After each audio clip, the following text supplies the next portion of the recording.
Hi hello எல்லாருக்கும் வணக்கம். Welcome back to my channel. So இன்றைக்கி நம்ம என்ன படம் பார்க்க போகிறோம்னா, இன்றைக்கி நம்ம பார்க்க போகிற படத்தோட பேர் ஐஸ் பார். இது 2006 ரிலீஸ் ஆன ஒரு கொரியன் ஃபிலிம். ஸோ இந்த வீடியோ பார்க்குறதுக்கு முன்னாடி மறக்காமல் நம்ம சேனலை சப்ஸ்கிரைப் பண்ணிக்கோங்க. அப்படியே பக்கத்தில் இருக்க அந்த பெல் ஐக்கானையும் கிளிக் பண்ணிக்கோங்க.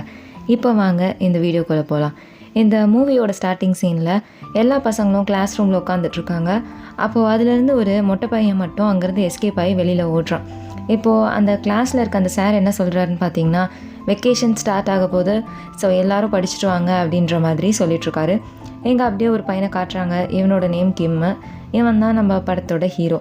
அப்போது சார் வந்து கிம் கிட்ட என்ன சொல்கிறாருன்னா, என்னப்பா இன்னும் ஃபீஸ் கட்டலை, எப்போ கட்டுறது ஐடியா, ஸ்கூல் ஒன்றும் ஃப்ரீயாக ஓடலை அப்படின்ற மாதிரிலாம் சொல்கிறாரு. அது மட்டும் இல்லாமல் உங்கள் அம்மா வந்து சீக்கிரம் கட்ட சொல்லு அப்படின்ற மாதிரியும் சொல்லிடுறாரு. இதை கேட்ட உடனே அவன் ரொம்ப சோகமாயிடுறான். பசங்கள்லாம் வேற இவனை பார்த்து கிண்டல் பண்ணி சிரிச்சிட்ருக்காங்க. ஸோ இவன் அப்படியே சோகமாக அப்படியே நடந்து வந்துட்டுருக்கான். எங்கே அப்படியே வந்து இந்த மூவியோட டைட்டிலை போட்டு இந்த மூவியை ஸ்டார்ட் பண்ணுறாங்க. இங்கே அப்படியே 2 லேடிஸ் சண்டை போடுற மாதிரி காட்டுறாங்க. அதில் pink with black colour dress போட்டிருக்காங்கல்ல, அவங்க தான் நம்ம படத்தோட ஹீரோயின். இவங்க வந்து கிம்மோட அம்மா.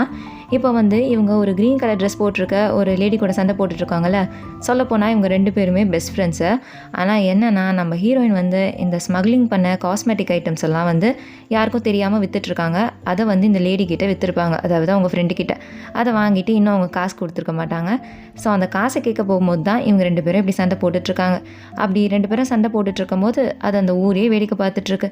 என்னடா இங்கே கூட்டமாக இருக்குன்னு சொல்லிட்டு கிம் வந்து பார்த்தா, இங்கே வந்து அவங்க அம்மா சண்டை போட்டுட்ருக்காங்க. சண்டை போடும்போது அவங்க கையில் வச்சுருந்த அந்த காஸ்மெட்டிக்ஸ் எல்லாம் கீழே விழுந்துருது. அப்போ கூட விடாமல் 2 பேரும் சண்டை போட்டுட்ருக்காங்க. அப்போது அங்கே கூட்டம்லாம் நிற்கிது இல்லை, அந்த மொட்டை பையன் என்ன பண்ணுறான், அதான் இந்த ஸ்டார்டிங் சீனில் கிளாஸ் ரூமை விட்டு ஓடி வந்தால, அவன் வந்து அந்த கூட்டத்தில் இருக்க எல்லாருக்குமே வந்து ஐஸ் பார் வந்து விற்றுட்ருக்கான். இதை பார்த்தோன்னே கிம் வந்து பயங்கரமாக முறைக்கிறான். இவன் முறைக்கிறத பார்த்தோன்னே இதுக்கப்புறம் இங்கே இருக்கக்கூடாதுன்னு சொல்லிட்டு அந்த மொட்டை பையன் அவனோட தம்பியை கூட்டிகிட்டு அங்கேருந்து ஓடி போகிறான்.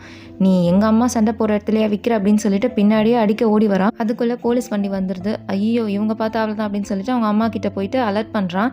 ஆனால் அதுக்குள்ளே வந்து போலீஸ் வந்து, என்ன காஸ்மெட்டிக்ஸ்லாம் விற்கிறியா, எத்தனை தடவை சொல்கிறேன் இந்த மாதிரி ஸ்மக்லிங் பண்ண காஸ்மெட்டிக்ஸ்லாம் விற்கக்கூடாது அப்படின்னு சொல்லிட்டு அவங்கள வந்து கையும் காலமாக பிடிச்சி கூட்டிகிட்டு போகிறாங்க. அப்போ வந்து அவங்க என்ன சொல்கிறாங்கன்னா, டேய் நீ கவலைப்படாத, வரத்துக்கு லேட் ஆகும், ஆனால் நான் வந்துடுவேன், எப்படின்னா வீட்டுக்கு நீ ஃபஸ்ட்டு போ அப்படின்ற மாதிரி அவங்க அம்மா சொல்கிறாங்க. இதை கேட்டோன்னே பாவம் கிம் வந்து ரொம்ப சோகமாயிடுறான். இப்போ அவன் என்ன பண்ணுறான்னா, அந்த மொட்டை பையனை பார்த்து பயங்கரமாக அடிக்கிறான்.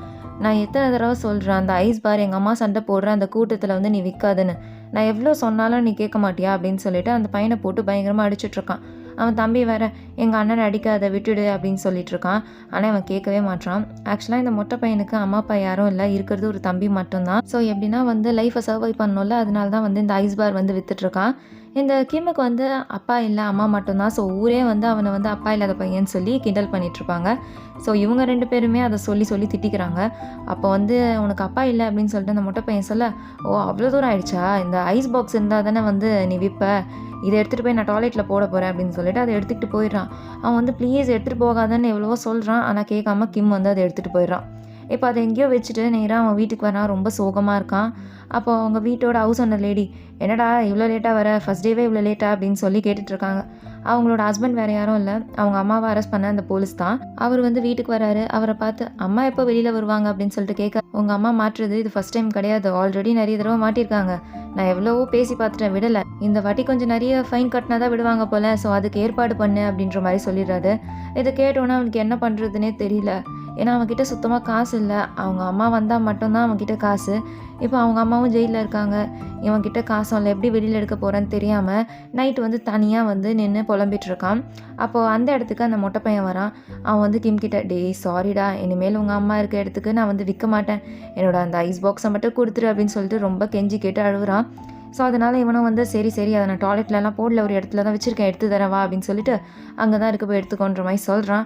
இவனும் போயிட்டு எடுத்துகிட்டு வரான். எல்லாத்தையும் வந்து செக் பண்ணி பார்த்தா, எல்லாமே கரெக்டாக இருக்குது, ரொம்ப தேங்க்ஸ்ரா, இன்றைக்கி ப்ராமிஸ் பண்ணுறேன் உங்கள் அம்மா இருக்கிற இடத்துக்கு இனிமேல் நான் வந்து விற்க மாட்டேன் அப்படின்னு சொல்லும் போது இவங்க 2 பேரும் பேசி நல்ல ஃப்ரெண்ட்ஸ் ஆகிடுறாங்க. ஆக்சுவலாக இந்த மொட்டை பையனுக்கு என்ன ஆசைனா, இவனுக்கு வந்து புசனுக்கு போயிட்டு நல்லா சம்பாரித்து ஒரு ஷூ வாங்கணும், அதுதான் இவனோட ஆசை.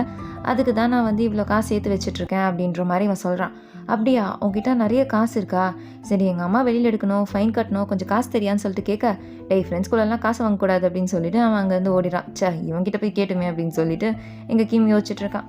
அடுத்த நாள் வந்து இவனுக்கு ரொம்ப பசிக்குது போல். ஸோ ஒரு பேக்கரியில் இருக்க பண்ணை வெச்ச கண்ணு வாங்காமல் பார்த்துட்ருக்கான்.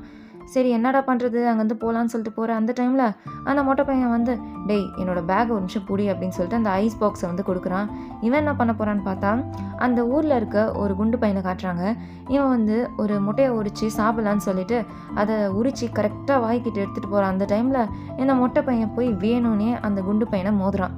இப்போ 2 பேரும் கீழே வராங்க. ஆக்சுவலாக வந்து அவன் சாப்பிட்லான்னு வச்சுருக்க அந்த முட்டையும் சேர்ந்து கீழே விழுந்திருக்கும். அதை எடுத்துகிட்டு போயிட்டு அந்த குண்டு பையன்கிட்ட கொடுக்க, டேய் அதுவே கீழே மண்ணில் விழுந்து அழுக்காயிடுச்சு, அது மட்டும் இல்லாமல் உன் அழுக்கு கையோடு எடுத்துகிட்டு வந்து அதை கொடுக்குறியா, எனக்கு அது வேணாம் அப்படின்ற மாதிரி அவன் சொல்கிறான்.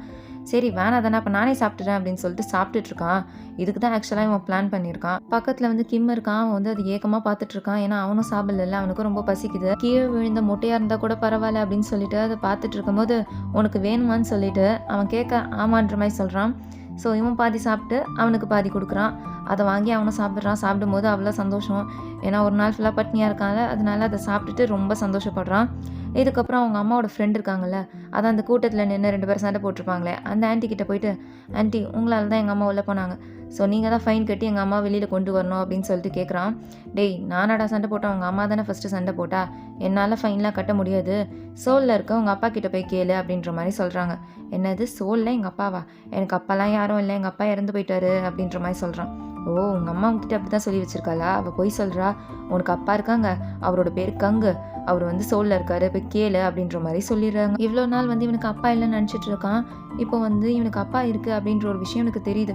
உண்மையாகவே எனக்கு அப்பா இருக்கா, அப்போ ஏன் அம்மா என்கிட்ட சொல்ல அப்படின்னு சொல்லிட்டு யோசிச்சுட்டு இருக்கான். அந்த டைம்னு பார்த்து அவங்க அம்மா வந்துடுறாங்க. எப்படியோ ஜெயிலேருந்து ரிலீஸ் ஆகி வந்துட்டாங்க. எப்படி வந்திருக்காங்கன்னு பார்த்தீங்கன்னா அவங்க ஃப்ரெண்டு தான் வந்து ஃபைன் கட்டி வெளியில் கூட்டிகிட்டு வந்திருக்காங்க.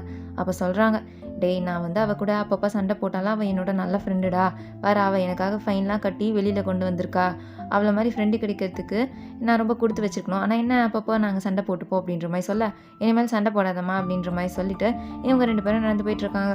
அன்றைக்கி நைட்டு வந்து இவங்க அம்மா கிட்ட வந்து அம்மா அப்பாவோட பேர் என்னம்மா, பசங்கள்லாம் அப்பா இல்லாத பையன் சொல்லிட்டு என்னை ரொம்ப கலாய்க்கிறாங்க, ப்ளீஸ் அவரை பற்றி சொல்லுங்கள், அவரோட பேர் என்ன அப்படின்ற மாதிரி விடாமல் அவங்க அப்பா பற்றி கேட்டுட்ருக்கான். இது கேட்டோன்னா அவங்க அம்மாக்கும் வந்துடுது. டேய் என்னடா இன்னைக்கு திடீர்னு உங்கள் அப்பா பற்றிலாம் கேட்குற, அதெல்லாம் கேட்காத அப்படின்னு சொல்லும் போது, அப்போ எனக்கு அப்பா இருக்கிறது உண்மை தானே, எனக்கு எல்லாமே தெரியும், நீ மறைக்கிற உண்மையை சொல்லு அப்படின்னு சொல்லும் போது, அதெல்லாம் ஒன்றும் இல்லை, அதெல்லாம் ரூமர் அப்படின்ற மாதிரி அவங்க சொல்கிறாங்க. நான் கேட்குற கேள்விக்கு நீ பதில் சொல்லனா இது உண்மை நான் எடுத்துப்பேன் அப்படின்னு சொல்லிட்டு விடாமல் கேள்வி கேட்டுட்ருக்கான்.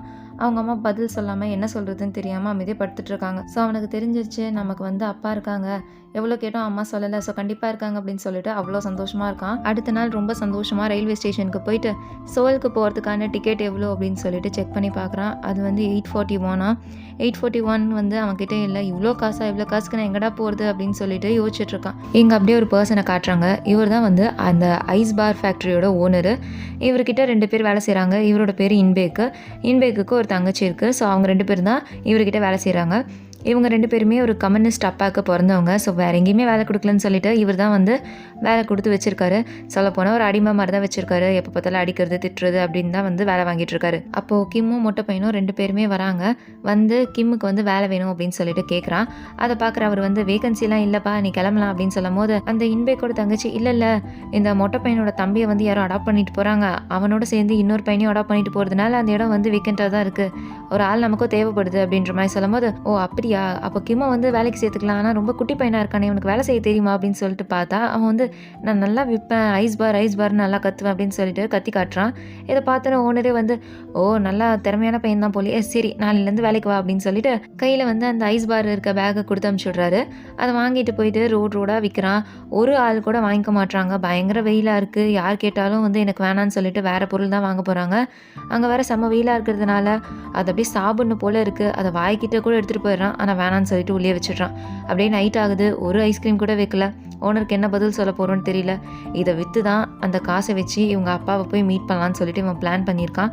ஸோ இதில் விற்று வர காசை வச்சு தான் போகணும். காசும் வரல, எதுவும் வரல, என்ன பண்ணுறதுன்னு தெரியாமல் அந்த பக்கம் நடந்து போயிட்டுருக்கும்போது அந்த குண்டு பையன் ஒரு பொண்ணு கூட ரொமான்ஸ் பண்ணிகிட்ருக்கான். கிம் வந்து அவங்க 2 பேரையும் பார்த்துட்டு அண்ணா யார் இந்த பொண்ணு, இவங்களை எனக்கு தெரியுமே, நீங்கள் அந்த வீட்டில் தானே இருக்கீங்க அப்படின்ற மாதிரி அந்த பொண்ணோட எல்லா டீட்டெயில்ஸையும் சொல்ல அந்த பொண்ணு பயந்து போயிடுறா. ஏய் எதுக்குடா இங்கே வந்திருக்கேன், இங்கேருந்து போ அப்படின்னு சொல்லிட்டு அவன் திட்ட, ஓ நான் நான் இங்கேருந்து போகணுமா, அப்போ என்கிட்ட இருந்து 2 ஐஸ் பார் வாங்கிக்கோங்க, நான் இங்கேருந்து போயிடுறேன் அப்படின்ட்டு அவன் சொல்கிறான். இதை கேட்டோன்னா வேறு வழியே இல்லாமல் அதை வாங்கிக்கிறாரு. அவனும் எப்படியோ வெற்றிகரமாக 2 ஐஸ் பாரை விற்றுட்டு அங்கேருந்து நேராக வந்து அந்த இன்பேக் கிட்ட கணக்கு கொடுக்க வந்திருக்கான். 2 ஐஸ் பார் தான் விற்றுருக்கேன் அப்படின்ற மாதிரி சொல்லும் போது, என்ன இவ்வளோ கம்மியாக விற்றுருக்க, முதல் நாளில் சரி அதனால் விடுறேன், நெக்ஸ்ட் டைம்லேருந்து கரெக்டாக பண்ணு அப்படின்ற மாதிரி சொல்கிறான். சரி உனக்கு எதுக்கு இவ்வளோ காசு அப்படின்ற போது, இல்லை எங்கள் அப்பா வந்து சோலில் இருக்காரு, அவரை மீட் பண்ணுறதுக்காக நான் போகணும், அதுக்காக தான் அப்படின்ற மாதிரி சொல்ல, அப்பான்னு சொல்கிற அப்போ எதுக்கு நீ தேடி போகணும், அவர் தானே தேடி வரணும், ஓ உன் மேலே பாசம் இல்லாத அப்பாவா, சரி சரின்னு சொல்லிட்டு அவங்க அப்பா பற்றி ஒரு மாதிரி சொன்னோன்னா அவனுக்கு ஒரு மாதிரி சோகமாயிடுது. ஸோ நான் இங்கேருந்து போகிறேன் அப்படின்னு சொல்லிட்டு மூஞ்சி தூக்கி வச்சுக்கிட்டு அங்கேருந்து போயிடுறான். அப்போ அவள் தங்கச்சி வேறு, நம்ம அப்பாவை நினச்சி தானே நீ அவங்க அப்பாவை திட்டுற, அப்படிலாம் இல்லை, நம்ம அப்பா மாதிரி தான் நீ இருக்க அப்படின்னு சொல்லும் போது, அந்த ஆளை பற்றி பேசாத, உன் வேலையை மட்டும் பாரு அப்படின்ற மாதிரி சொல்கிறான். ஆக்சுவலாக இன்பேக்குக்கு அவங்க அப்பானா சுத்தமாக பிடிக்காது, அவங்க அப்பாவை பற்றி யாருன்னா பேசினாலும் பிடிக்காது, அவங்க அப்பா வச்சு இவனை கம்பேர் பண்ணி பேசினாலும் பிடிக்காது. ஸோ அதனால் பேசாத அப்படின்ற மாதிரி ரொம்ப ஸ்ட்ரிக்டாக சொல்லிடுறான். இங்கே அப்படியே அடுத்த நாள் அந்த ஓனரை காட்டுறாங்க. அவன் வந்து இந்த ஸ்மக்லிங் பண்ணுற அந்த கூட்ஸ் எல்லாம் அவன் ஃபேக்ட்ரிக்கு பின்னாடி வந்து ஒரு இடம் இருக்குது, அங்கே வச்சுருக்கான். காலையில் தான் வந்து இந்த ஐஸ் பார் விற்கிற வேலை, நைட்டெல்லாம் இந்த ஸ்மக்லிங் பண்ணுற வேலை தான்.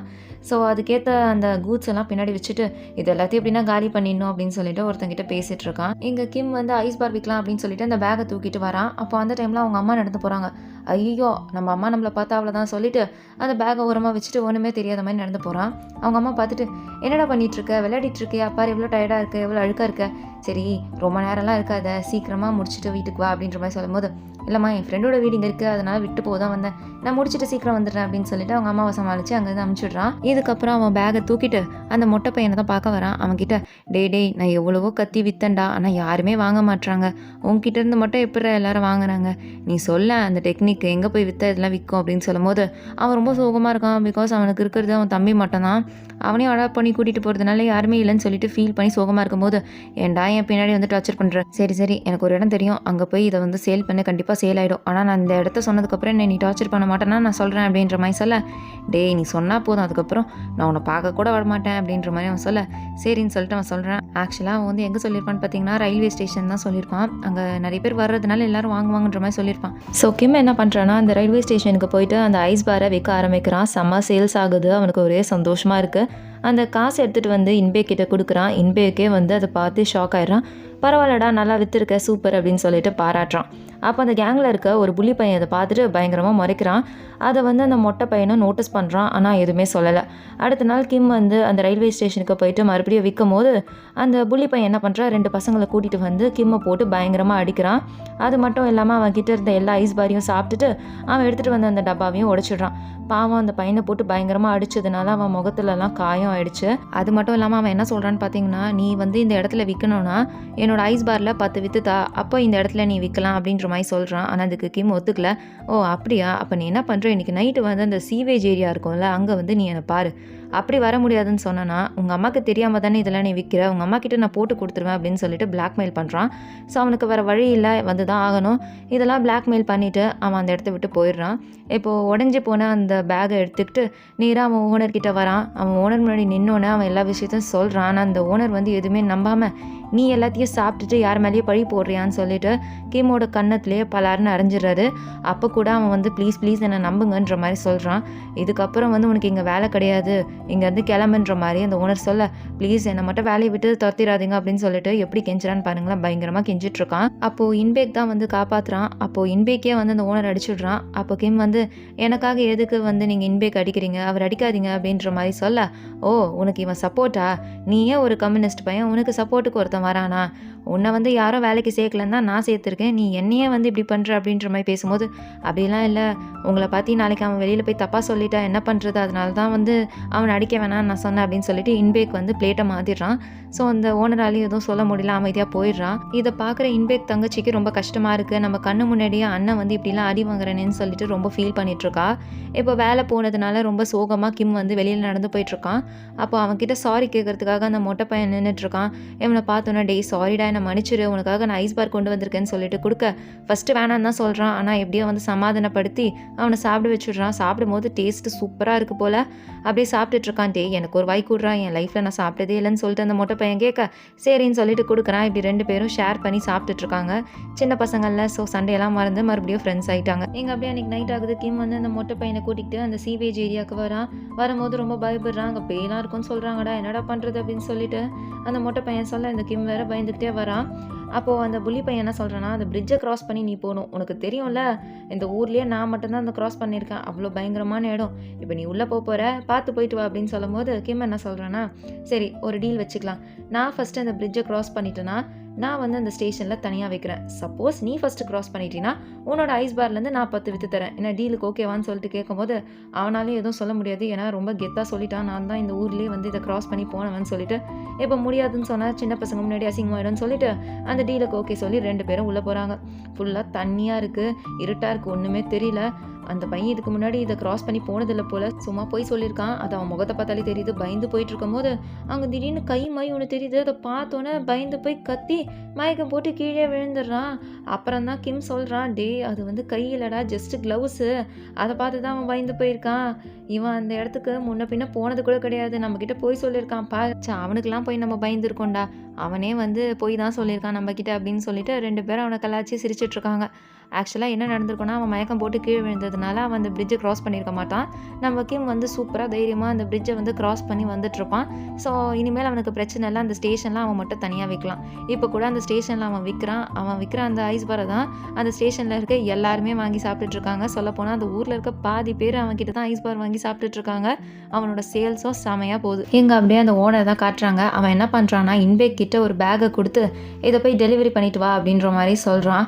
இவனுக்கு ஒரு வழி இல்லாமல் அதை எடுத்துகிட்டு போகும்போது அவள் தங்கச்சி, இப்போது நீ வந்து இந்த ஸ்மக்லிங் பண்ணுற இந்த பொருளெல்லாம் வேறு டெலிவரி பண்ண ஸ்டார்ட் பண்ணிட்டியா, எதுக்கு நமக்கு இந்த தேவையில்லாத வேலை அப்படின்ற மாதிரி சொல்ல, இது ஜஸ்ட் ஒரு டெலிவரி தானே, எனக்கு வேறு வழி இல்லை, ஸோ பிரச்சனை பண்ணாத, நான் போய் கொடுத்துட்டு வரேன் அப்படின்னு சொல்லிட்டு கிளம்புறான். எவ்வளோ சொல்லியும் அண்ணன் கேட்காம இப்படி போகிறானேன்னு சொல்லிட்டு ரொம்ப ஃபீல் பண்ணுறா. இதுக்கப்புறம் கிம்மை காட்டுறாங்க. அவன் வந்து அவனோட ஐஸ் பாரை வந்து சேல் பண்ணுறதுக்கு பேகை மாற்றிக்கிட்டு போகிறான். அந்த டைமில் அவங்க அம்மா இதை பார்த்துடுறாங்க. பார்த்துட்டு அவன் எடுத்துகிட்டு வர அந்த பேகை வந்து தட்டி விட்டுறாங்க. எல்லா ஐஸ் பாரும் கீழே விழுந்துருது. இதுக்குடா இந்த வேலையை செய்கிற அப்படின்ற மாதிரி கேட்கும் போது, ஆமாம் எனக்கு அப்பா இருக்காங்க, ஆனால் நீ அப்பா இல்லைன்னு போய் சொல்லியிருக்க, எங்கள் அப்பா பார்க்க போனோன்னா எனக்கு காசு தேவையில்லை, அதனால தான் நான் சேர்த்து வச்சுட்டு போக போகிறேன் அப்படின்ற மாதிரி சொல்கிறான். அதெல்லாம் நீ போகக்கூடாது அப்படின்ற மாதிரி ரொம்ப ஸ்ட்ரிக்டாக சொல்கிறாங்க. இல்லைல்ல நான் கண்டிப்பாக போவேன், அப்பாவே பார்க்கக்கூடாதுன்னு சொல்கிறேன், நீ எல்லாம் என்ன அம்மா, உலகத்தில் நீ தான் மோசமான அம்மா அப்படின்ற மாதிரி சொல்கிறேன். இதை கேட்டோன்னா அவங்க அம்மாவுக்கு கோவம் வந்து அவனை வந்து பட்டுன்னு அடிச்சுடுறாங்க. அவன் கோவத்தில் என்ன பண்ணுறான், இதுக்கப்புறம் இங்கே இருக்கக்கூடாது, ட்ரெயின் டிக்கெட் வாங்கலைனாலும் பரவாயில்ல, எப்படின்னா ட்ரெயினில் ஏறி போயிடணும்னு சொல்லிட்டு நேராக ரயில்வே ஸ்டேஷனுக்கு வந்து ட்ரெயினில் ஏறிடுறான். இதை வந்து இன்பேக் பார்க்குறாரு.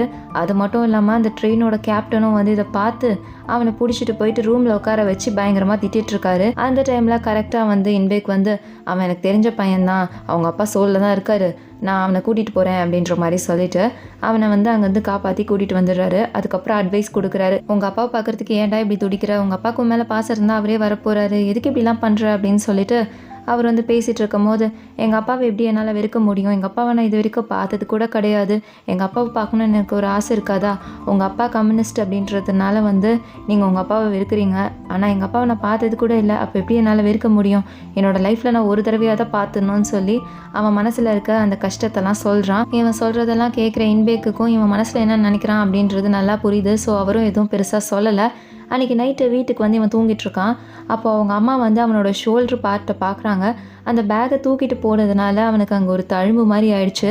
அதை பார்க்குறவங்களுக்கு ரொம்ப கஷ்டமாக இருக்குது. அடுத்த நாள் இன்பேக் கிட்ட வந்து, எதுக்கு இப்படி குழந்தைங்களெல்லாம் வேலை செய்ய வைக்கிறீங்க, உங்களுக்கு என்ன ஆளா இல்லை, அப்படி குழந்தைங்கள வேலை செய்ய வைக்கலன்னா உங்கள் கம்பெனி என்ன ஓடாதா அப்படின்னு சொல்லிட்டு இஷ்டத்துக்கு கேள்வி கேட்குறாங்க. அதுக்கு இன்பேக் வந்து, அதுக்கு எங்கே என்கிட்ட வந்து கத்துறீங்க, அவன் உங்கள் பையன் தானே, நீங்கள் சொன்னால் கேட்க மாட்டானா, நீங்கள் சொல்லி அவன் வேலைக்கு வரலன்னா எனக்கு ஓகே தான், நான் என்னமோ அவனை வற்பூர்த்தி வேலைக்கு வர வைக்கிற மாதிரி சொல்கிறீங்க, அவன் வரான் நான் சேர்த்துக்கிட்டேன், உங்களுக்கு வேணும்னா நீங்கள் அவன்கிட்ட பேசிக்கோங்கன்ற மாதிரி ரொம்ப ஆஷா பேசினதுனால இவளுக்கு என்ன பேசுறதுன்னு தெரியல, ரொம்ப கஷ்டமாக இருக்குது. ஸோ ஃப்ரெண்டுக்கிட்ட வந்து புலம்பிகிட்ருக்கா. அப்படியே வந்து குடிச்சிக்கிட்டே வந்து எல்லா கதையும் சொல்லிகிட்ருக்கா. இதுக்கப்புறம் ரொம்ப குடிச்சிட்டா போல் வீட்டுக்கு வந்து அவளுக்கு ஒரு மாதிரி வாமிட் வர மாதிரி இருக்குது. டேய் கொஞ்சம் சோடா எடுத்துகிட்டு வாடா அப்படின்ற மாதிரி அவன் பையன்கிட்ட சொல்ல, உனக்கு இதே வேலைம்மா, எப்போ பார்த்தாலும் குடிச்சிட்டு வீட்டுக்கு வர்றது, இல்லை நான் போய் சோடா எடுத்துகிட்டு வரேன் அப்படின்னு சொல்லிட்டு போயிட்டு ஒரு ட்ராயரை திறந்து சோடாவை தேடுறான். ஆனால் அவனுக்கு சோடா கிடைக்கல. அதுக்கு பதிலாக ஒரு ஃபோட்டோ கிடச்சிருக்கு. அந்த ஃபோட்டோவில் வந்து அவங்க அம்மாவும் அப்பாவும் சேர்ந்து வந்து ஒரு பிக்சர் எடுத்திருக்காங்க. அவங்க அம்மாவோட ஃபேஸ் நல்லா கிளியராக தெரியுது, ஆனால் அவங்க அப்பாவோட ஃபேஸ் தெரியல, ரொம்ப பழைய ஃபோட்டோன்றதுனால. அதை எடுத்துகிட்டு வந்து அந்த குண்டு பையன்கிட்டயும் அந்த மொட்டை பையன்கிட்டயும் காட்டுறான். டேய் இதுதான் எங்கள் அப்பா, ஆனால் ஃபேஸ் தான் தெரியல, இந்த ஃபோட்டோ வச்சு எப்படின்னா நான் வந்து சோலில் போய் அவரை தேடி கண்டுபிடிச்சிருவேன்டா அப்படின்ற மாதிரி சொல்ல. டேய் இந்த ஃபோட்டோ வச்சு எப்படிடா கண்டுபிடிப்ப, என்னடா பண்ண போகிற அப்படின்னு சொல்லிட்டு அவங்களாம் பேசிகிட்டு இருக்காங்க. அது மட்டும் இல்லாமல் உனக்கு சோலோட ஆக்சென்ட் தெரியுமா, தெரியாதுல்ல, நான் சொல்லித்தரேன் அப்படின்னு சொல்லிட்டு அந்த குண்டு பையன் அவனுக்கு தெரிஞ்ச ஆக்சென்ட்டெல்லாம் சொல்லி கொடுத்துட்ருக்கான். சோலுக்கு போனால் இது யூஸ் ஆகும்னு சொல்லிட்டு கிம்மும் வந்து அதை கற்றுக்குறான். எங்கள் ஓனர் வந்து இவ்வளோ நாள் சேர்த்து வச்ச எல்லா ஸ்மக்லிங் கூட்ஸையும் வந்து எப்படியோ டெலிவர் பண்ணிட்டாரு. இன்னும் கொஞ்சம் தான் இருக்குது, அதை மட்டும் நீ பண்ணிட்டீன்னா போதும், நம்மளோட லைஃபே செட்டில். அதுக்கப்புறம் உன்னை நான் வந்து ஒரு நல்ல இடத்துக்கு அனுப்பிச்சிடுறேன், உன்னோட பேங்க் அக்கௌண்ட்டில் காசு போட்டு கொடுத்துட்றேன், உன் தங்கச்சியும் வந்து நல்ல ஸ்கூலுக்கு அனுப்புகிறேன், என்ன வேணும் உனக்கு இதுக்கு மேலே அப்படின்ற மாதிரி சொன்னோன்னே, இல்லை நான் ஒரு கம்யூனிஸ்ட் பையன் அப்படின்றதுனால போலீஸோட மொத்த கண்ணும் என் மேலே இருக்குது, இப்போ போய் டெலிவரி பண்ணணுமா அப்படின்னு சொல்லிட்டு கேட்குறான். என்னடா என்னை எதிர்த்து பேசுகிறேன், நான் சொல்கிறத செய்கிறது தான் உன் வேலை அப்படின்னு சொல்லிட்டு ஒரு பேக் ஃபுல்லாக கோல்டு வாட்சை கொடுத்துட்டு போயிடுறான். இவனும் அந்த வாட்சை வச்சுக்கிட்டு பார்த்துட்ருக்கான். வேறு வழி கிடையாது, டெலிவர் பண்ணி தான் ஆகும்னு சொல்லிட்டு அடுத்த நாள் வந்து அந்த வாட்ச் எல்லாம் டெலிவர் பண்ணலாம் அப்படின்னு சொல்லிட்டு ட்ரெயின் ஏறுறதுக்காக இன்பேக் வரான்.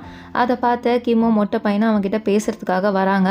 அப்போ கிம் என்ன சொல்கிறான்னு பார்த்தீங்கன்னா, நீங்கள் சோலுக்கு தானே போகிறீங்க, எங்கள் அப்பாவை பற்றியான டீட்டெயில்ஸை இந்த லெட்டரில் நான் எழுதியிருக்கேன், எங்கள் அப்பாவோட பேருக்கு அங்கே அவர் சோல் யூனிவர்சிட்டியில் படிச்சிருக்காரு, அவரை பார்த்தீங்கன்னா இல்லை அவரை பற்றி எதனா டீட்டெயில்ஸ் கிடச்சிச்சின்னா என்கிட்ட வந்து சொல்லுங்கள் அப்படின்னு சொல்லிட்டு அந்த லெட்டரை வந்து கொடுக்குறான். இவன் இவ்வளோ ஆர்வமாக இருக்கிறதுனால அவரும் வந்து எதுவும் சொல்லாமல் அந்த லெட்டரை மட்டும் வாங்கிட்டு அமைதியாக ட்ரெயின் ஏறி போயிடுறாரு. அந்த ட்ரெயின் கிளம்பினோன்னே இவனுக்கு ஒரே சந்தோஷம். அவர் சோலுக்கு போயிட்டு எங்கள் அப்பாவை பற்றியான டீட்டெயில்ஸ் எதனா கொண்டு வருவாருன்னு சொல்லிட்டு அவன் ஃப்ரெண்டுக்கிட்ட ரொம்ப சந்தோஷமாக சொல்லிட்டுருக்கான். இதுக்கப்புறம் வந்து தொடர்ந்து அந்த ஐஸ் பாரை விற்றுட்ருக்கான். சேல்ஸும் சூப்பராக போகுது. எவ்வளோ அமௌண்ட் சேர்த்துருக்கான், என்ன எவ்வளோ அமௌண்ட் தேவை அப்படின்னு சொல்லிட்டு எல்லாத்தையும் வந்து எழுதி வச்சுக்கிறான். இதை வந்து அந்த புள்ளி பண்ணுற பையன் பார்த்துட்ருக்கான். சரி எனக்கு கிடைக்க வேண்டிய இடத்த இவன் எடுத்துக்கிட்டான், ரொம்ப சந்தோஷமாக இருக்கானே அப்படின்னு சொல்லிட்டு இவன் சந்தோஷத்தை பார்த்து அவன் முறைச்சிட்ருக்கான். இங்கே அப்படியே அந்த குண்டு பையனை தான் காட்டுறாங்க. அவன் வந்து அந்த முட்டையை சாப்பிடலான்னு சொல்லிட்டு போகிற அந்த டைமில் அந்த மொட்டை பையன் வந்து எப்படின்னா இவன் கிட்டே இருந்து முட்டையை சாப்பிடணும்னு சொல்லிட்டு வேகமாக ஓடி வரான். ஆனால் அதுக்குள்ளே இவன் டக்குன்னு வாயில் போட்டுக்கிறான். அதனால அவனுக்கு தொண்டையில் போய் அடைச்சிக்குது. அப்போ இந்த மொட்டை பையன் தான் வந்து காப்பாற்றுறான். அவன் அந்த முட்டையை வெளியில் துப்பிடுறான்.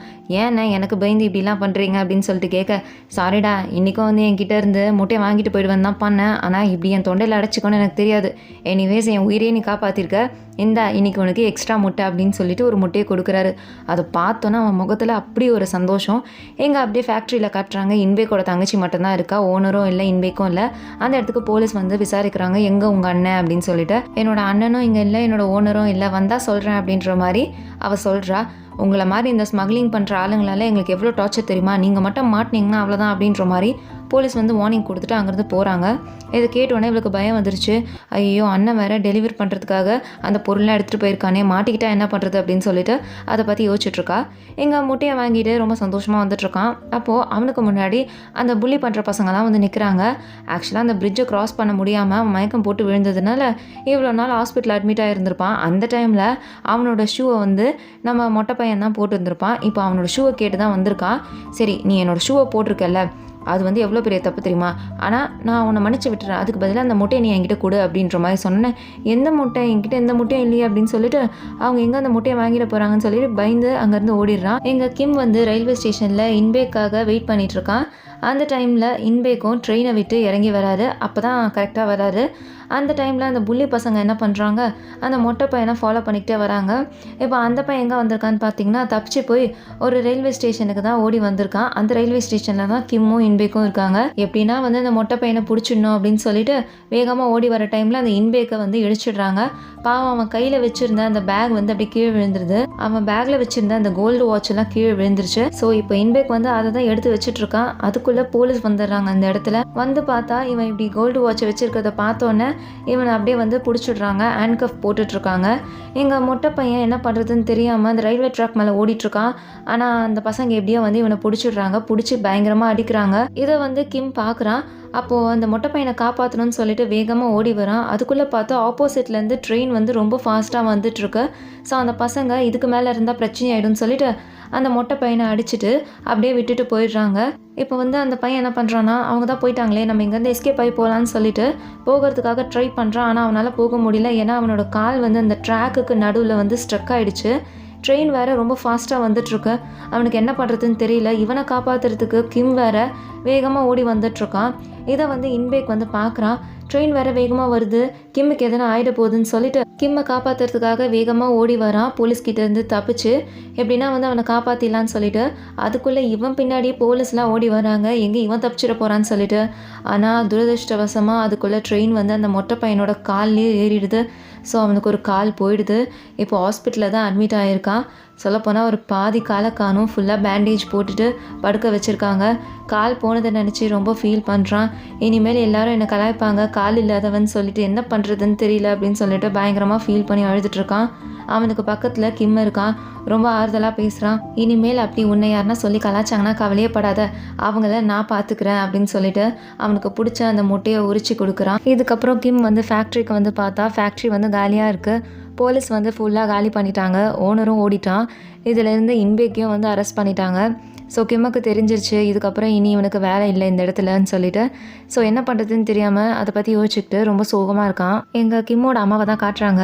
இதுக்கப்புறம் வந்து இந்த மாதிரி ஸ்மக்லிங் பண்ணுற வேலையெல்லாம் பண்ணக்கூடாதுன்னு சொல்லிட்டு அவங்க ஃப்ரெண்டோட அம்மா வந்து ஒரு ஹோட்டல் வச்சுருக்காங்க. ஸோ அங்கேயே வந்து வேலைக்கு ஜாயின் பண்ணிட்டாங்க. இதுக்கப்புறமாச்சு ஒரு பொறுப்பான வேலையில் இருக்கலாம்னு சொல்லிட்டு தான் இந்த வேலையில் ஜாயின் பண்ணியிருக்காங்க. இதுக்கப்புறம் அவங்க வீட்டுக்கு வந்து கிம்முக்கு வந்து சமைச்சு கொடுக்குறாங்க. அப்போ அவன் சரியாகவே சாப்பிடல, ரொம்ப சோகமாக இருக்கான். வேலை போனதும் சரி, அவன் ஃப்ரெண்டுக்கு இப்படி ஆனதும் சரி, ரொம்ப சோகமாக இருக்கான். அவங்க அம்மா என்ன ஆச்சு அப்படின்னு சொல்லிட்டு கேட்குறாங்க. ஒன்றும் இல்லைம்மா அப்படின்ற மாதிரி அவன் போய் சொல்கிறான். எங்கே பாரு, எனக்கு இருக்கிறது நீ மட்டும்தானே, நீ இல்லைன்னா நான் என்ன பண்ணுவேன்? எனக்கு வந்து உன் கூட கடைசி வரைக்கும் வாழணும்னு ஆசை, எனக்கு உன் கூட எல்லாத்தையும் பார்க்கணுன்னு ஆசை, நீ ஏன் என்னை விட்டுட்டு சோலுக்கு போகணும்னு நினைக்கிற அப்படின்னு சொல்லிட்டு அவங்க அம்மா கேட்க, அதுக்கு கிம் சொல்கிறான், எனக்கும் உங்கள் கூட தான் வந்து லைஃப் லாங் இருக்கணும்னு ஆசை, ஆனால் எனக்கு அப்பா இருக்காருல்ல, அவரை ஒரே ஒரு தடவை நான் பார்த்துட்டு வந்துடுறேன், அதுக்கப்புறம் உங்கள் கூடயே இருக்கேன் அப்படின்ற மாதிரி சொல்கிறான். ஏன் அந்த முடிவு எடுக்கிற? எங்கேயும் போவாது, அம்மா கூடயே இரு அப்படின்ற மாதிரி அவங்க அம்மா கன்வின்ஸ் பண்ணுறாங்க. அவனுக்கு என்ன சொல்கிறதுனே தெரியல, ரொம்ப சோகமாக இருக்கான். இங்கே வந்து அப்படியே இன்பேக்கை காட்டுறாங்க. பாவம் ஜெயிலில் இருக்கான். அவனை பார்க்கறதுக்காக அவனோட தங்கச்சியும் கிம்மும் வந்திருக்காங்க. ஆக்சுவலாக அவன் எதுக்கு ரிட்டர்ன் வந்திருப்பான்னு பார்த்தீங்கன்னா, அவனுக்கு சோல் சுத்தமாக பிடிக்கல. அங்கே இருக்கும்போது ரொம்ப தனிமையாக இருக்கிற மாதிரி ஃபீல் ஆகிருக்கு. சாப்பாடும் சரியில்லைன்னு சொல்லிட்டு தான் அவனோட தங்கச்சியை பார்க்கறதுக்காக ரிட்டர்ன் வந்திருக்கான்.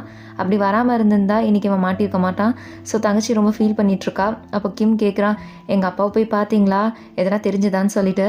அதுக்குள்ளே பேசி முடிக்கிற அந்த டைம் முடிஞ்சதுனால எதுவுமே சொல்லாமல் கையில் வந்து ஒரு லெட்டரை மட்டும் கொடுத்துட்டு அவர் அங்கேருந்து போகிறாரு. அந்த லெட்டரை வாங்கி பார்க்குறான். அந்த லெட்டரில் வந்து அவங்க அப்பாவோட அட்ரஸ் இருக்குது. அதை படித்து பார்த்தோன்னா அவனுக்கு ஒரு மாதிரி எமோஷ்னல் ஆகிடுது. அப்போ வந்து இன்பேக் சொல்கிறான், கவலைப்படாத, உங்கள் அப்பா ஒரு நல்ல ஆள் தான், நீ கண்டிப்பாக போய் அவரை மீட் பண்ணு, உனக்கு எல்லாமே நல்லதாகவே நடக்கும் அப்படின்ற மாதிரி சொல்லிட்டு போகிறான். இதை பார்க்குறவ தங்கச்சி பயங்கரமாக ஃபீல் பண்ணுறா. ஏன்னா அவளுக்கு இருந்தது அவங்க அண்ணன் மட்டும்தான், இப்போ அண்ணனும் ஜெயிலுக்கு போகிறான்னு நினச்சி ரொம்ப ஃபீல் பண்ணிகிட்ருக்கா.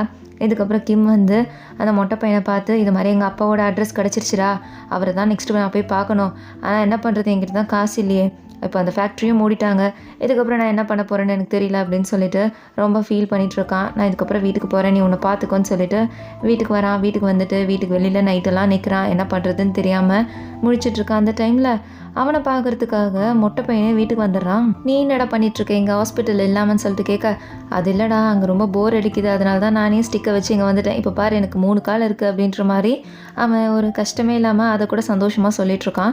ஆக்சுவலாக இவன் எதுக்கு வந்திருப்பான்னு பார்த்தீங்கன்னா, இவன் இவ்வளோ வருஷம் கஷ்டப்பட்டு காசு சேர்த்து வச்சது எதுக்கு, ஒரு நல்ல ஷூ வாங்கணும்னு சொல்லிட்டு தானே. ஆனால் இப்போ தான் இவனுக்கு ஒரு கால் போயிடுச்சு, இதுக்கப்புறம் எனக்கு எதுக்கு ஷூ, அந்த காசும் வேஸ்ட்டாக தான் போகும்ல, என் கூட இருந்த என் தம்பியும் வந்து அடாப்ட் பண்ணி கூட்டிகிட்டு போயிட்டாங்க, எனக்கு எதுவுமே இல்லை, இதுக்கப்புறம் என்கிட்ட இருக்க காசு உனக்கு தான் சொல்லிட்டு அவன் கையில் அந்த காசை கொடுத்துட்டு, இந்த காசை வச்சு நீ போய் உங்கள் அப்பாவை பாரு, டைம் வேஸ்ட் பண்ணாத, எவ்வளோக்கு எவ்வளோ டைம் வேஸ்ட் பண்ணுறியோ அவ்வளோக்கு அவ்வளோ டிலே ஆகும், ஸோ நீ போய் பாரு அப்படின்ற மாதிரி கையில் காசை கொடுத்துட்டு அந்த ஸ்டிக்கை வச்சு நடந்து அவனோட ஹாஸ்பிட்டலுக்கே திரும்பி போயிடுறான். இதுக்கப்புறம் கிம் வந்து அவங்க அம்மா தூங்கிட்டு இருக்கும்போது அவங்க அம்மாவுக்கு தெரியாமல் ஸ்டேஷனுக்கு போயிட்டு டிக்கெட்டை வாங்கிட்டு நேராக சோலுக்கு வந்துடுறான். அங்கே வந்து சில பேர்கிட்ட அட்ரஸ் கேட்டு அவங்க அப்பாவோட வீட்டை கண்டுபிடிச்சிடுறான். அவங்க அப்பாவோட வீட்டுக்கும் வந்துடுறான். வந்து பார்த்தா அவங்க அப்பாவோட வீட்டுக்கு வெளியில் ஒரே கூட்டமாக இருக்குது. என்னென்னு பார்த்தா அந்த வீட்டில் இருக்க யாரோ ஒருத்தவங்க வந்து இறந்து போயிருக்காங்க. இறந்து போனவங்களோட ஃபோட்டோவை அப்படியே வெளியில் எடுத்துகிட்டு வராங்க. அந்த ஃபோட்டோவில் இருக்க அந்த பர்சனை பார்க்க அவங்க அப்பா மாதிரி இருக்குது. ஆனால் அவனால் கரெக்டாக கன்ஃபார்ம் பண்ண முடியல. பிகாஸ் இது வரைக்கும் அவன் வந்து அவங்க அப்பாவை பார்த்ததில்ல. ஒரே ஒரு தடவை அவங்க அம்மா கூட எடுத்து அந்த ஃபோட்டோவில் தான் பார்த்துருக்கான். அதில் கூட அவங்க அப்பாவோட ஃபேஸு கிளியராக இல்லை. ஸோ அதனால் அவனுக்கு அது அவங்க அப்பாவான்னு தெரியல. அந்த பர்சனோட டெட் பாடியை எடுத்துகிட்டு போகிறாங்க. இவன் அந்த டெட் பாடிக்கு பக்கத்தில் போக ட்ரை பண்ணுறான். ஆனால் அங்கே இருக்க யாருமே வந்து இவனை பக்கத்தில் கூட வர விடல. எல்லாரும் இவனை பிடிச்சி தள்ளி விட்டுட்ருக்காங்க. ஸோ ஒன்ஸ் அகைன் வந்து இன்பேக் கொடுத்த அட்ரஸ் கரெக்டா அப்படின்னு சொல்லிட்டு ரீசெக் பண்ணி பார்க்குறான். கரெக்டான அட்ரஸ்க்கு தான் வந்திருக்கான். ஸோ இறந்து போனது வேற யாரும் இல்லை, அவங்க அப்பா தான் அப்படின்னு சொல்லிட்டு அவனே கன்ஃபார்ம் பண்ணிக்கிறான். பாடி எடுத்துட்டு போறாங்க. அதை பார்த்துட்டு இவன் பயங்கரமா ஃபீல் பண்ணி அழுதுட்டு இருக்கான். இதுக்கப்புறம் இங்கே இருந்தால் வேஸ்ட் அப்படின்னு சொல்லிட்டு அகைன் வந்து ட்ரெயினை பிடிச்சிக்கிட்டு நேராக வந்து அவன் ஊருக்கே போகலான்னு சொல்லிட்டு டிசைட் பண்ணிடுறான். போகிற வழி எல்லாமே அழுதுகிட்டே இருக்கான். இப்போ நேராக எங்கே வந்திருக்கான்னு பார்த்தீங்கன்னா அவன் ஃப்ரெண்டு அட்மிட் ஆகிருக்கான். அந்த ஹாஸ்பிட்டலுக்கு தான் வந்திருக்கான். இவ்வளோ நாள் அவன் ஆசைப்பட்ட அந்த ஷூவை வந்து வாங்கி வச்சுட்டு அவன் கொடுத்த காசில் மிச்சம் இருக்கும்ல அதையும் வந்து அந்த ஷூக்குள்ளேயே வச்சுட்டு அவன் அமைதியாக அங்கேருந்து போயிடுறான். இப்போ நேராக அவன் வீட்டுக்கு வரான். அவங்க அம்மா இவனை பார்த்தோன்னே ஆக்ட் பண்ணி பயங்கரமாக அழுகுறாங்க. ஏன்டா என்கிட்ட சொல்லாமல் போனேன், நீ என்னை விட்டு ஒரேடியாக போயிட்டேன்னு நினச்சேன், ஏன்டா இப்படி பண்ணுற அப்படின்னு சொல்லிட்டு அவங்க அம்மா இவனை கட்டி பிடிச்சிக்கிட்டு பயங்கரமாக அழுகுறாங்க. இதை பார்க்குறேன் இவனும் சாரிம்மா, இன்னொரு தடவை இப்படி பண்ண மாட்டேன், இனிமேல் உன் கூடயே இருக்கேன் அப்படின்ற மாதிரி சொல்லி ரொம்ப ஃபீல் பண்ணுறான். இங்கே அப்படியே வெக்கேஷன் டேஸ்லாம் முடியுது. ஸ்கூல் வந்து ரீஓப்பன் ஆகுது. இவன் ஸ்கூலுக்கு வந்திருக்கான். டீச்சர் வந்து எல்லாருக்குமே வந்து ஒரு லெட்டர் எழுத சொல்கிறாங்க. அவங்க அம்மாக்கோ அவங்க அப்பாக்கோ யாருன்னா ஒருத்தவங்களுக்கு எழுத சொல்கிறாங்க. ஸோ அந்த மொட்டை பையன் என்ன பண்ணுறான், அவனுக்கு அப்பா அம்மா இல்லாததுனால ஏதோ ஒரு ஆர்ஃபனேஜ் ஃபாதருக்கு வந்து லெட்டர் எழுதுறான். நம்ம கிம் வந்து ஃபஸ்ட்டு அம்மாவுக்கு தான் எழுதலான்னு நினைக்கிறான். எப்பயுமே அம்மாவுக்கு தானே எழுதுவோம், இந்த வாட்டி அப்பாவுக்கு எழுதலான்னு சொல்லிட்டு ஒரு லெட்டர் எழுதுறான். எழுதிட்டு அந்த லெட்டரை வீட்டுக்கு கொண்டு போகிறான். ரொம்ப டயர்டாக இருக்கான் போல். ஸோ நல்லா படுத்து தூங்கிடுறான். அப்போ அவங்க அம்மா வேலையை முடிச்சுட்டு வந்து பார்த்தா பையன் நல்லா தூங்கிட்டு இருக்கான். அப்போ நோட்டீஸ் பண்ணுறாங்க, அவனோட அந்த பேண்ட் பாக்கெட்டில் வந்து ஒரு லெட்டர் இருக்குது. அதில் வந்து அவங்க அப்பாவுக்கு எழுதின அந்த லெட்டரை வந்து அவங்க படிக்கிறாங்க.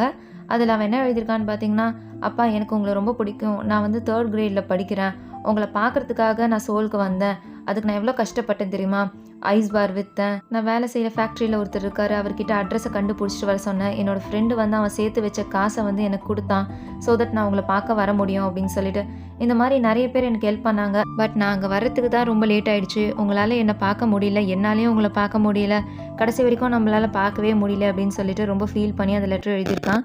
இதை படிக்கிற ஹீரோயின் வந்து ரொம்ப ஃபீல் பண்ணுறா. ஸோ இதுக்கப்புறம் வந்து நம்ம டிலே பண்ணக்கூடாதுன்னு சொல்லிட்டு அந்த லெட்டரை எடுத்துகிட்டு போய் போஸ்ட் பண்ணுறா. போஸ்ட் பண்ணிவிட்டு கொஞ்ச நாள் ஆகுது. இவன் ஸ்கூலெல்லாம் முடிச்சுட்டு வீட்டுக்கு வரான். அப்படி அவன் வீட்டுக்கு வரும்போது அவன் வீட்டுக்கு யாரோ வந்திருக்காங்க. அது வேறு யாரும் இல்லை, கிம்மோட அப்பா தான். கிம்மை பார்த்ததும் அவர் ரொம்ப எமோஷனல் ஆகிடுறாரு. ஆக்சுவலாக அன்றைக்கி இறந்து போனது கிம்மோட அப்பா இல்லை, கிம்மோட தாத்தா. இவன் இது வரைக்கும் அவங்க அப்பாவை பார்த்ததில்லை அப்படின்றதுனால இவன் வந்து கன்ஃபியூஸ் ஆகிட்டுருக்கான். கிம்மோட அப்பா ரொம்ப பணக்காரர். ஸோ அவங்க ஃபேமிலி வந்து ஹீரோயினை அக்செப்ட் பண்ணிக்கல, அதனால் அவரை பிரித்து கொண்டு போயிட்டாங்க. எங்கே அதே மாதிரி அவங்க பையனையும் பிரித்து கொண்டு போயிடுவாங்கன்னு சொல்லிட்டு தான் இவங்க இது வரைக்கும் அவர் கண்ணில் படாமல் தனியாக இருந்திருக்காங்க. ஆனால் எப்போ பையன் வந்து இவ்வளோ ஆசைப்படுறானோ இதுக்கப்புறம் பிரிக்கிறது சரி வராதுன்னு சொல்லிட்டு தான் அவன் எழுதின லெட்டரை போஸ்ட் பண்ணி வர வச்சுருப்பாங்க. இப்போது கிம்மோட அம்மா என்ன சொல்கிறாங்கன்னா, நீங்கள் இவனோட கையை கெட்டியாக பிடிச்சிக்கிட்டு ஊர் ஃபுல்லாக சுற்றி காட்டிட்டு வாங்க அப்படின்ற மாதிரி சொல்கிறாங்க. அவங்க அப்பாவும் இவனோட கையை பிடிச்சிக்கிட்டு ஊர் ஃபுல்லாக சுற்றி பார்த்துட்ருக்காரு. அப்போ அவங்க அப்பா வந்து சொல்கிறாரு, சாரிப்பா, நான் தான் வந்து உன்னை ஃபஸ்ட்டு பார்த்துருக்கணும், ஆனால் நீ வர மாதிரி ஆயிடுச்சு, என்னை மன்னிச்சிடு அப்படின்ற மாதிரி அவங்க அப்பா வந்து சாரி கேட்குறாரு. ஆனால் இவன் வந்து பரவாயில்லப்பா, எப்படியோ வந்துட்டீங்களே, உங்களை பார்த்ததே சந்தோஷம் அப்படின்ற மாதிரி இவன் சொல்கிறான். அப்படி இவங்க நடந்து போயிட்டுருக்கும் போது அந்த பக்கமாக ஒரு ஐஸ் பார் விற்கிது. அதை பார்த்தோன்னா அவங்க அப்பா கிட்ட, அப்பா எனக்கு அந்த ஐஸ் பார் வாங்கி கொடுங்க அப்படின்ற மாதிரி சொல்கிறான். அவங்க அப்பாவும் வாங்கி தராரு. அந்த பிங்க் கலர் ஐஸ் பாரை சாப்பிட்டுக்கிட்டே அப்படியே வந்து ஊர் ஃபுல்லாக நடந்துட்டு வரான். இது வரைக்கும் இவனை வந்து அப்பா இல்லாத பையன் தான் சொல்லி எல்லாரும் வந்து கலாச்சிருப்பாங்க. இதுக்கப்புறம் இனிமேல் யாரும் இவனை அப்படி சொல்ல மாட்டாங்க. ஏன்னா அந்த ஊர் ஃபுல்லாக பார்த்துட்டாங்க இவனுக்கு அப்பா இருக்குன்னு சொல்லிட்டு. இவனோட ஃப்ரெண்டு வந்து அங்கே நின்றுட்டு, கிம் உங்கள் அப்பாவோட சேர்ந்துட்டியா, உன்னை நினச்சி ரொம்ப சந்தோஷமாக இருக்குது அப்படின்ற மாதிரி அந்த மொட்டை பையன் சொல்கிறான். இவனும் அதை கேட்டு ரொம்ப சந்தோஷப்படுறான். இப்படி இவங்க அப்பாவோட கையை பிடிச்சிட்டு போகிறது ரொம்ப சந்தோஷமாக இருக்குது இவனுக்கு. இவன் அப்படியே அந்த ஐஸ்கிரீமை வந்து ரொம்ப எக்ஸைட்டடாக பார்த்து அப்படியே சாப்பிட்டுட்ருக்கான். இங்கே அப்படியே இந்த மூவியை முடிக்கிறாங்க. எப்படி இருந்துச்சு இந்த மூவி? ஒரு சூப்பரான ஒரு ஃபீல் குட் மூவி பார்த்த மாதிரி ஒரு ஃபீல் இருக்கா? உங்களுக்கு இந்த மூவி பிடிச்சிருந்துச்சுன்னா மறக்காமல் நம்ம சேனலுக்கு சப்ஸ்கிரைப் பண்ணுங்கள். அப்படியே பக்கத்தில் இருக்க அந்த நோட்டிஃபிகேஷன் ஐக்கானையும் வந்து கிளிக் பண்ணிவிடுங்க. அப்போ தான் நான் போகிற வீடியோஸ்லாம் உங்கள் ஃபோனுக்கு வரும். நான் உங்களை நெக்ஸ்ட் வீடியோவில் பார்க்குறேன். Until then take care, by.